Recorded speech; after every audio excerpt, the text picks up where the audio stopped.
कंडियारो ठारो शाह भरसां ॻोठ ठठ सोलंगी जी रहवासी ॻोठाणनि औरतुनि तोड़े मर्दनि साजिद सोलंगी महमूद सोलंगी आबदा सोलंगी ऐं ॿियनि जी अॻवानी में बासरन गफ़ार सोलंगी मिठल सोलंगी ॿियनि जी मुबैना ज़्यादतियुनि ख़िलाफ़ मीडिया सेंटर ब्रिया सिटी में सख़्त एहतजाज कंदे मीडिया खे ॿुधायो त जवाबदार सतार सोलंगी असांजी न्याणी साजिदा सोलंगी सां ज़ना कई हुई जंहिं जो केस पिणु दाख़िल थियल आहे।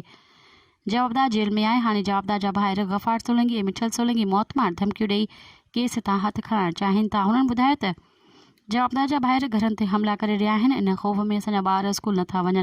असांखे ख़दशो आहे त असांखे नुक़सानु पहुचायो वेंदो। हुननि आला इख़्तियारनि SSP नौशरो फ़िरोज़ SHO ठारो शाह ऐं ॿियनि खां वाक़े जो नोटिस वठी जवाबदार मिठल सोलंगी गफ़ार सोलंगी खे गिरफ़्तार करे इंसाफ़ फ़राहम कयो वञे।